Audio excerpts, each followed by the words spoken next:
میں کینیڈا میں اپنے گھر میں اکیلا رہتا تھا. سارا دن اپنے آفس کے کاموں میں مصروف رہتا اور رات کو گھر آتے ہی سو جاتا. مجھے کوئی خبر نہ ہوتی کہ آس پاس کیا ہو رہا ہے.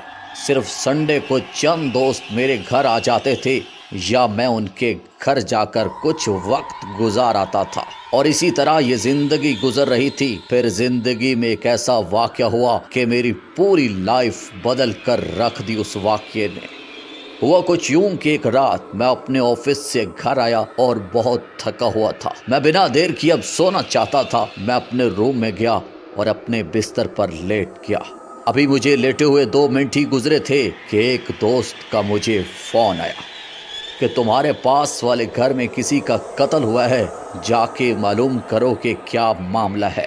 میں کیونکہ بہت تھکا ہوا تھا اس لیے بولا کہ یار صبح سنڈے ہے، کام سے بھی چھٹی ہے، تو صبح اٹھتے ہی معلوم کروں گا کہ کیا ماجرا تھا. یہ بات کرتے ہی میں نے فون بند کیا اور گہری نیند سو گیا. جب صبح میں اٹھا تو مجھے یاد آیا کہ کیوں نہ پہلے رات والے واقعے کے بارے میں جا کر معلومات لوں کہ آخر اصل ماجرا کیا ہے. میں اٹھا، منہ دھویا اور گھر سے باہر نکلنے کے لیے دروازہ کھولا. جب دروازہ کھولا تو میں نے دیکھا کہ دروازے کے سامنے ایک فلیش پڑی تھی. اس فلیش پر نہ تو کوئی سائن تھا اور نہ ہی کچھ لکھا تھا جس سے اندازہ ہو کہ یہ فلیش کس کی ہے. میں نے سوچا کہ پہلے اس کو کمپیوٹر میں لگا کر چیک کر لیتا ہوں، شاید کسی کا ڈیٹا ہو اور دیکھ کر پتہ چل جائے کہ کس کی فلیش ہے تاکہ میں اسے واپس کر سکوں. میں واپس آیا اور فلیش کو اپنے کمپیوٹر میں لگا کر چیک کرنے لگا. فلیش کے اندر کچھ بھی نہیں تھا سوائے ایک فولڈر کے. میں نے وہ فولڈر کھولا تو اس کے اندر بہت ساری پکچرز پڑی تھی. میں ان پکچرز کو دیکھنے لگا. جب پہلی تصویر دیکھی تو وہ کسی بڑے شہر کی لگ رہی تھی.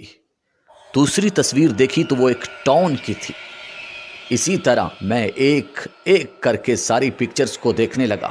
10 to 15 پکچرز دیکھنے کے بعد جب ایک پکچر میرے سامنے آئی تو میں ایک دم چونک گیا، کیونکہ جو تصویر اب میرے سامنے آئی تھی وہ میرے گھر کی تھی اور بالکل سامنے سے لی گئی تھی. میں سوچ میں پڑ گیا کہ یہ کون ہو سکتا ہے.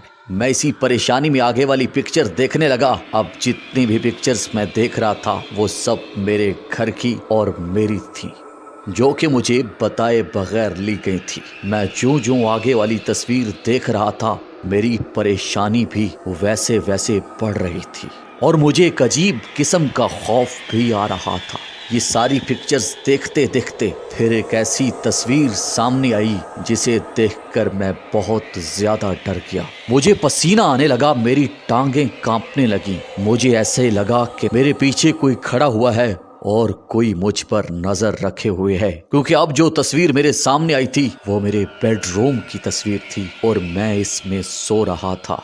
جو شخص میرے بیڈ روم تک آ کر میری تصویر بنا سکتا ہے وہ مجھے کوئی بھی نقصان پہنچا سکتا ہے. اسی تکلیف دہ صورتحال میں پکچر کو دیکھے ہی جا رہا تھا. میں اسی خوف میں ڈوبا ہوا تھا کہ میرے دوست کی مجھے کال آتی ہے کہ رات جو میرے قریب والے گھر میں قتل ہوا تھا اسے کسی انجان شخص نے ایک فلیش ڈرائیو کے ذریعے اس کے مرڈر کی خبر دی تھی، مگر اس نے اسے مذاق سمجھا اور مارا گیا. دوست نے یہ بتانے کے بعد فون بند کر دیا اور میں پسینے سے شرابور جلدی ساری پکچرز دیکھنے لگا. اور جب اس فولڈر کی آخری تصویر میرے سامنے آئی تو مجھے لگا جیسے میرے پیر کے نیچے سے زمین کھسک گئی ہے. مجھے لگا کہ سب کچھ ختم ہو گیا ہے. تھوڑی دیر بعد میں نے بہت ہمت کر کے یہ فیصلہ کیا کہ میں ابھی اور اسی وقت یہ گھر اور یہ ٹاؤن چھوڑ دوں گا تاکہ میں اپنی جان بچا سکوں.